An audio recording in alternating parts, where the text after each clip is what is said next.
In this video, we will learn everything about the Python list, how they are created, when to use list, slicing of a list, adding or removing elements from the list, and so on. So let's go and quickly see what are the topics which we are going to cover today.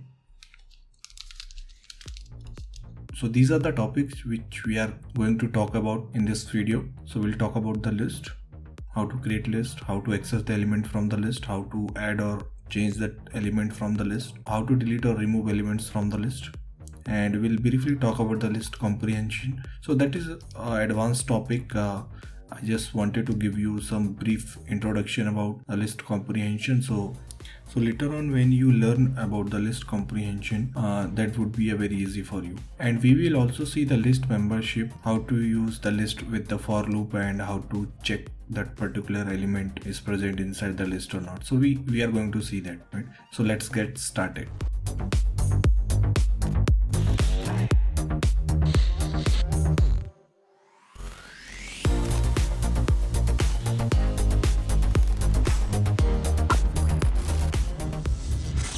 So we'll first talk about what is a list. So let's try to understand what is a list in Python. So a list is data structure in Python that is mutable or changeable. So it means we can easily change the element inside that list. So let me give you an example. So I'm creating a variable lst equals to, and I'm providing some elements.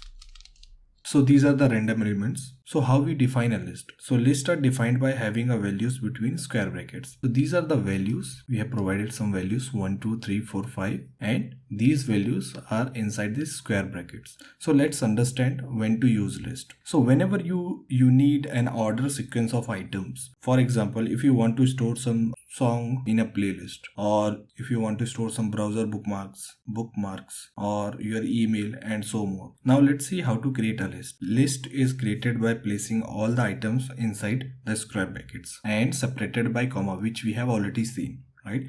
So let me give you an example. If you want to create an empty list in Python, how you can create it?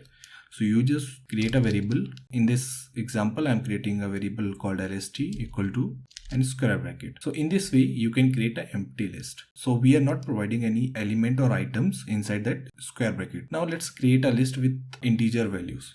This time I'm creating a variable. I'm giving a same name for simplicity and providing some integer values. Right. So we already have seen that integer, float, complex number, all these data types in our previous video. If you have not checked it, I would strongly recommend you to go and check that video. So now let's see how we can create a list with integer items. So I have created a variable list equal to, and I'm providing some integer values to the list. So this is a way you can create a list with integer values. And we can also create a list with mixed data types. So we can combine the integer, float, string, all these data types, and we can store those items inside the list. Let me give you an example. We can also create a list like this, and inside that square bracket I can provide integer values, or I can provide the float value like 2.3, 3.14, something like that, right? Also I can provide some string. So we can also create a string with mixed data type, right? Okay, so let me just quickly go and print each of that list. So this is our first list, which is empty list, right? And later on we have created list of integers. So here you can see we are able to print that list, and we can also create a list with mixed data type. Okay, so let me give you another example. So suppose I want to create a list of colors, right? So I create a variable colors equal to, and inside the list I will provide the name of colors like red, green, blue, right? So what I did, I created a list with 3 items. So if I print that list colors, right, and if I run it, you will see the list of items get printed. If you want to print the number of items present inside the list, So how you can do that? So there is a one function called len, right? So using this function, you can print out all the items, the count of items inside the particular list, right? So let me give you an example. I'm just printing the length of list colors. All right. So what this length function do, it will go and count all the items inside that list which we have provided, and it will return the number of items present inside the list. Let me quickly go and run that, right? So it's returning 3. It means there is 3 items available inside that particular list.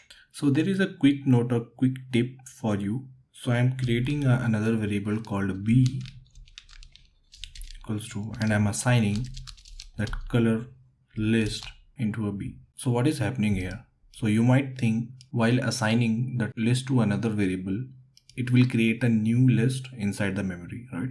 But that is not a case. So Python will not create a new list inside the memory. Instead, what it will do, it will create a new variable called b, and it will assign the reference to the list to the b variable. So in that case, colors and the b, both variable will point to that same list. So as you can see in this image, we have a colors variable which is pointing to the list which contains the red, green and blue items, or we have assigned a colors to another variable called b, right? So in that case, b and colors both will point to the same list. So there won't be any new list created inside the memory. Okay, so that was the important part which I thought it is important to share with you. Now let's move ahead. So now let's see how to access elements from a list. So I will remove this part of the code and I will zoom a bit so it would be clear. So in Python, there are 3 ways we can use to access elements from the list, right? So first is using a positional index. So that could be a positive or a negative indexing. So we are going to see both. And there is one more method which we can use to access the element from the list, that is slicing, right? So we are going to see that slicing in details. Now let's see how we can access the element using the positional index number. For example, we have already created the list colors, and if we want to access any element or want to print any element from that list, so we can use a positional index, right? So in memory, when that list is created, the index number is already assigned to these lists. Now let's see. So you just need to provide that list variable name, colors, and in a square bracket, you have to provide the index number. So in that case, if I'm providing a 0, let me just quickly save and run that code, right? So you can see we are getting a red. Remember this. So in Python, list indexing start with 0. If you want to access an element, like if I save that file and quickly go and run, you will see we are getting element or item blue. Why we are getting blue? Because that blue item is present in index 2. So index 0, index 1 and index 2. Alright. Now let's quickly go and see. I will clear this output. I will clear this code. Now how we can access the element using a negative index, right? So before going to show you the negative index, let's go and understand how Python stored the list in memory and how indexing are assigned. So suppose we have created a list inside a memory which contains python Python, right? So each these items are separated. So these are characters. Python will assign a 0 index to p. Python will assign index 1 to y, 2 to t, 3 to h, 4 to o, and 5 to n. And remember, this positive indexing start from left to right. And Python will also assign the negative indexing, and this negative indexing start from right to left. So suppose this is our list which contains 6 items. Internally, Python will assign positive and negative both indexing. For example, if I want to access with index -1, so here you can see the -1 represents or associated with the last item. So if I access -1, it will print the last item of that list. In that case, that is n. Now quickly go and see how we can access the data using a negative indexing. So I will just quickly go and print the list. So if I'm giving a -1, so what it's going to print? It will print a blue, right? Let me save that file and quickly run it. Here it is. So we are getting blue because we have already seen the negative indexing start from right to left. If I'm providing -2, so in that case, what item it should print? It should print green. Let me go and run that code. Yep, it's printing green. So item blue is in index -1, item green is index -2, and item red is index -3, right? What happened if we provide some number or some range which is out of bound, which is not present in the list? For example, 5, right? And we know that we don't have 5 items inside that list. So we are trying to access the element which is not present inside that list. So let me just run that code and show you. Here it is. So we are getting an index error. What is saying? List index out of range means we are trying to access the index which is not present. So here we have a 0, 1, 2. We have only these 3 indexes, and what we are trying to access index 5 which is not present. In that case we are getting index error, right? And there is one more error which most likely we can get. So while accessing a data, you cannot provide the floating numbers. So if I go and provide some floating numbers, right, 5.6, something like this, the Python will show you the type error. So here we are getting a type error. What is saying? List indices must be integers or slices, not a float. So the number must be the integer one, not the float one. Okay, so now let's go and talk about the slicing. So this is a third method which we can use to access our element from the list. So this is a simple syntax of slicing. So there are 3 flags: start, stop, and steps. First, understand what is slicing, right? So slicing is a process of extracting some partial data or part of the data from the list or a string. It could be a string or it could be a list. But in this video, we are mostly talking about the list. So we will see the examples with the list. So you have a list, and if you want to access or extract some data within a range. So start flag, it indicates that index number from where the slicing will start, right? The next flag we have is a stop. So it implies that the index number where the slicing will stop, and we have a steps. So it indicates the number of hop interpreter will take while executing that program. So there are a couple of key points which I want to share.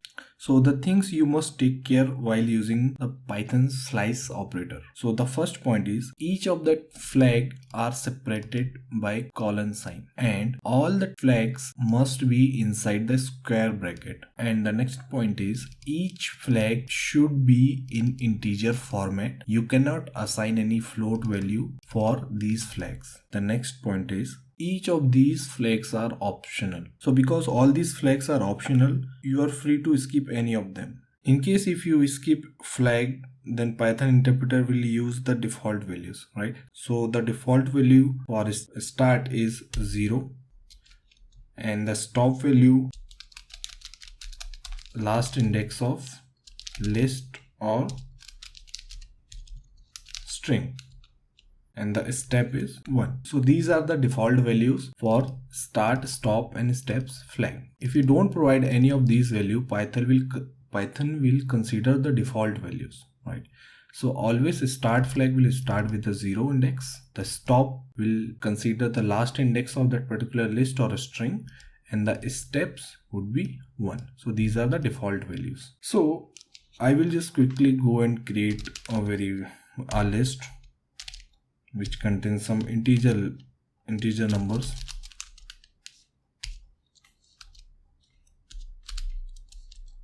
Something like that. And now let's try to print the list called lst. So this is example 1 for a Python slice operator with start flag. What if I want all the elements from 3 to 7? So how we can do that? In that case, we can use the colon sign. So here in start flag, we have provided an index 2, but we have not provided anything for the stop flag. So the default value for the stop would be the length of that particular list, the end of that list, right? So now let's go and save that file and try to run it. Here it is. So we are getting items from 3 to end of that list. So Python is considering the default value for a stop flag. Okay, so what if I don't want to Python consider the default value? I want to provide my own values, right? So if I want to print a list from index 2 to suppose index 4, for example, right? So in that case, what item it should print? So in index 0, we have a 1, index 1, we have a 2, index 2, we have a 3. So let's quickly run that code and see what it's print. Okay, it only prints 3 and 4. Why it's not printing 3, 4 and 5? Okay, so the answer is the index which you provide, it will not consider that index. So it will print all the elements before that index. So suppose if I'm providing index 5 over here, this slicing will print 3, 4 and 5. It will not print 6. So the index 0, 1, 2, 3, 4, 5. So index 5 we have a 6, but Python will exclude the last index which we have provided. It will print from index 2 to index 4, in that case, which is 3, 4 and 5. Let's quickly run that code. Yeah, so we are getting 3, 4, 5. We are not getting 3, 4, 5, 6. Okay, so that is an example for using a start and stop flag. Now let's see the steps. So we are not providing any steps in this example, right? Now let's quickly save that file and run it. We are getting 2, 3, 4, 5, 6, right? So our indexing is starting from 1, 0 and 1. It will start printing 2, 3, 4, 5, 6. It's not including 7 because we have already see the stop range which we have provided that gets excluded. So the default value for the steps is 1, right? So if we provide 1 here and if we try to run, we'll not get any difference in that output, right? We are getting the same output. So if I'm providing 2 here, in that case, we will see some difference, so some different output. Let me just quickly go and run that code here. So we are getting 2, 4 and 6. So our indexing is starting from index 1, right? And it will print 2, it will skip 3, it will print 4, it will skip 5 and it will print 6, right? So it's hopping by 2 steps. So you can also understand it like this if you have already programmed in other programming languages. So when we provide or increment some variables by 2, for example, if you write a for loop and by incrementing your variable with 1, you increment your variable by 2. Alright, so you can also try this with a negative number. So there is a one simple thing I want to share with you. If you want to just reverse your list, right? So how you can do that? So what we are doing, we are starting from -1 from the last index. We are not providing anything. So it will consider the whole list for the stop flag and we are providing steps as a -1. So it will go backwards. So first it will print 7, 6, 5, 4, 3, 2, 1, like this, as you can see here. So this is a way you can reverse your list using slicing. Now let's quickly go and see how to change or add elements to a list. So suppose there is a situation where you have a list and if you want to add or change some elements to the list, let's quickly see that. So suppose if you want to change the first element of your list, how you can do that? You can do that by using positional index, right? So you provide the index and you will just go and assign any value, whatever you like, right? So in that case, I'm assigning 9 to index 0. Okay. Now if I go and print list, so you can see that value is replaced by 9. So there is no more 1. So that element is replaced or changed, right? So how you can change the value? You have to provide the list and the index in a square bracket. So in this example, I am providing index 0 means this particular item 1 should be get replaced by the new value which I'm providing, and it's get replaced. Okay, so now let's see how you can change the items in a range, right? So for example, if you want to update an item from index 2 to 4, for example, right? So the index 2 means 0, 1, 2. So you want to replace 3, 4. Okay, so you want to replace 3 and 4 with the new value. Here you have to provide a new value, like I'm giving some random numbers, 98 and 23, something like this. Okay, I will just save that file and go and run. So here you can see, so index 2 and index 3 value get replaced by 98 and 23. So this is the one way. The another way, you can use the append method, right? So append method is used to append any element at the end of the list. Let me give you an example, right? So if you want to add any element at the end of your list, you can provide, or you can use the append method, and here you can provide some that value or item which you want to append at the end of the list. I will quickly go and run that code and show you the 90 is appended into that list. So what append function definition says, append objects to the end of that list, right? So this function help you to append any item at the end of the list. So there is another method called extend, right? So what this method does, so extend list by appending elements from a table. So if you want to add more than one item or a complete list, right? So you can use that extend function. For example, if I'm providing a list and here I'm providing some random values, let's quickly go and run that code. You can see the new values which we have provided in extend function, it's get appended at the end. All right, so that is the use of extend. So you can use that extend function also. So there is another method which you can use to insert any item by using the index or the particular position. So let's see an example. So how we can use an insert method, right?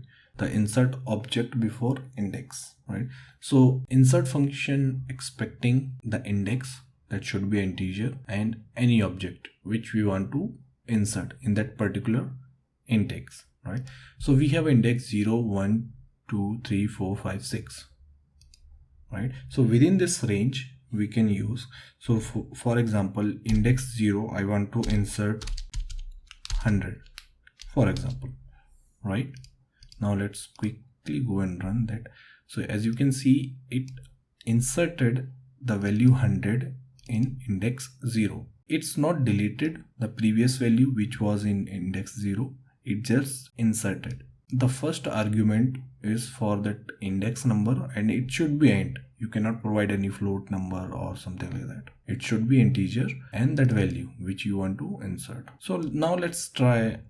If I have an index 0, 1, 2, 3, 4, 5, 6, right? If I want to give a 7 in our list, if I go and run, we should see an error. No, we are not seeing any error. Okay, now let's try with 8. We are not getting any error. So the thing is, even though the index you are providing, it's not present in that list, it's always going to insert that item at the end of that list. Now let's quickly go and see how to delete or remove elements from a list. So we can delete one or more items from a list using keyword del. So it can even delete a list also. So we can delete items inside that list, or even we can delete a complete list. So let me give you an example. So I have already created that list which is containing some values, and if I want to delete any item from the list using positional index, so if I provide index 0, so it should delete 1 from the list, and our list should contain 2, 3, 4, 5 and 65, right? Let me just quickly go and print, and we'll run that code. Yeah, so you can see the del and the positional index which we have provided is deleted that item from index 0. You can also provide a range For example, if I want to delete 2 and 3 from my list, right? So in that case, what index you should provide? My index should be start from 1 and I want to delete till 3. So I will provide, okay. Now let's quickly go and run that. Yep. Index from 1 to 3. It includes 2 and 3. That excludes the 4, which we have already talked about. So in this way, we can delete range of items. Or if you want to delete complete list, you just provide a del and list name. What it will do, it will go and delete that list variable or that list from memory. Let's now go and try to run that. You should get an error. Yep, we are getting an error, name error. So the name which we are using, it's not defined, means it's already deleted, that is not present. Okay, so we can also delete complete list. And there is a one more method. If you don't want to use a del keyword, there is a method in a list called remove. Let me clear that output. So you can use this remove method, which removes the first occurrence of the value. So here what we need to provide, we need to provide a value. Suppose I want to delete 5 from my list. If I go and run, it will delete that element 5. Make sure it's expecting the values, not the index. So it will go and search for the value. If that value is present, it will go and remove that value, and that remove function only removes the first occurrence of that value.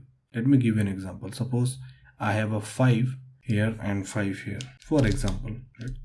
So I'm having 2 5s and I want to delete a 5 from my list, right? If I go and delete, you can see it's deleted the first occurrence item. Take a note of it, right?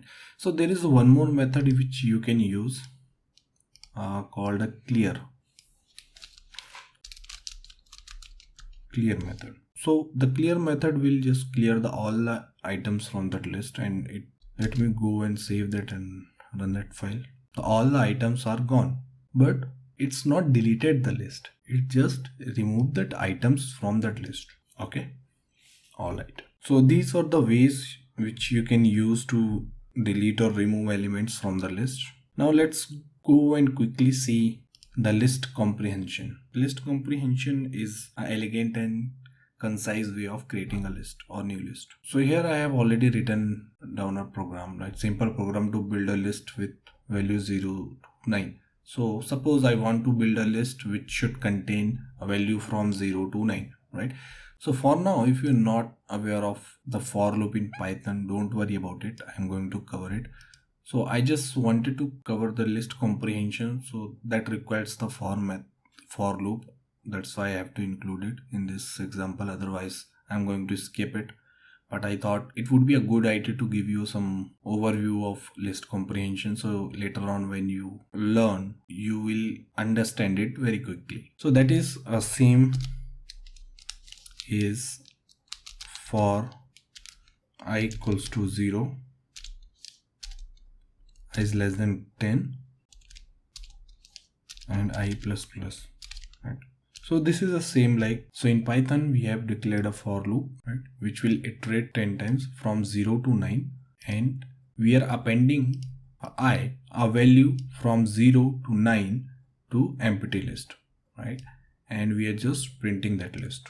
Okay, so if I go ahead and run that code, you will see we have a list which contains the item 0, 1, 2, 3, 4, 5, 6, 7, 8, 9. Okay, so how we can achieve the same thing with using a list comprehension? We can also do this in a single line of code, right?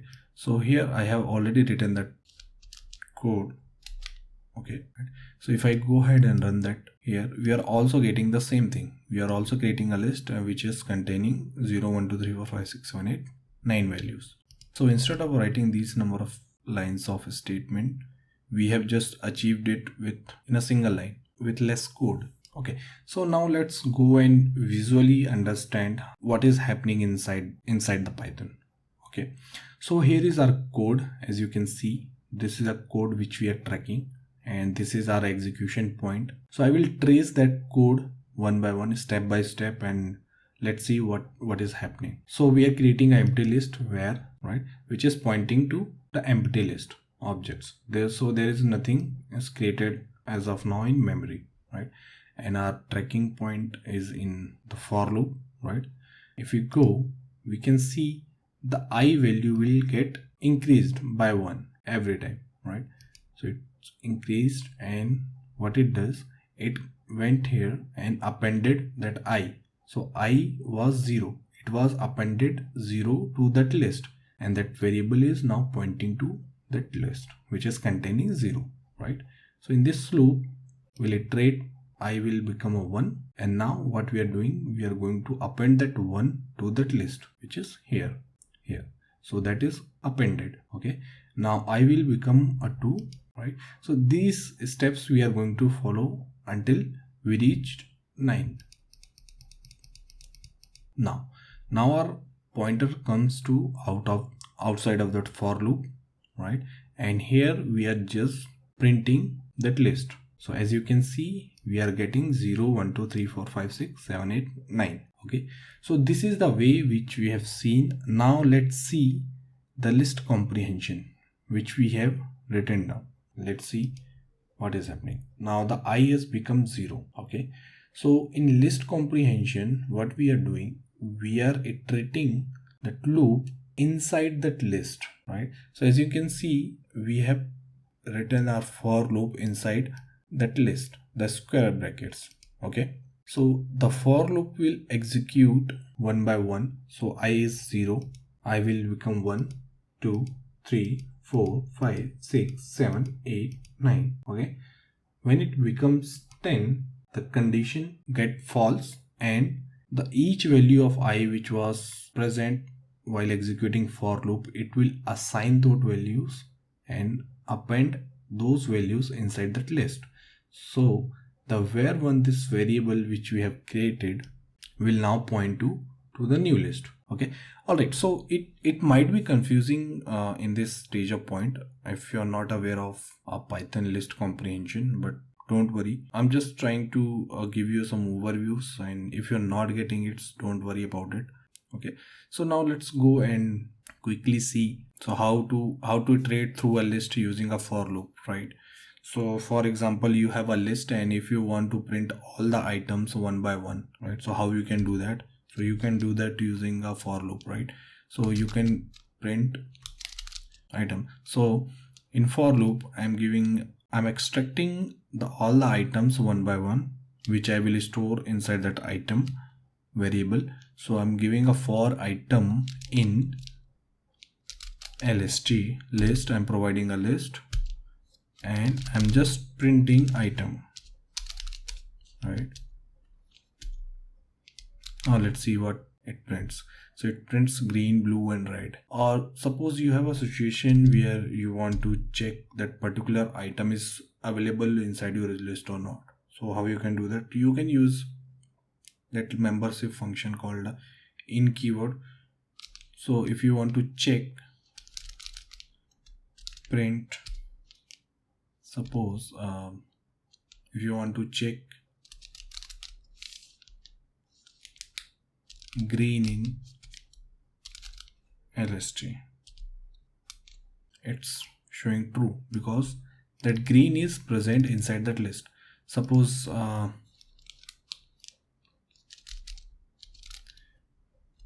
I'm trying to search that yellow, or if I were trying to search that yellow is present inside that list or not, right? So if I do this and if I run, you will get false because that yellow is not present inside that list. So you can use that in keyword to find out any item or elements inside that list. Okay, so that's it from this video. I hope you liked it. If you liked it, make sure to subscribe and like and share this video. I will see you in the next one. Bye bye, take care.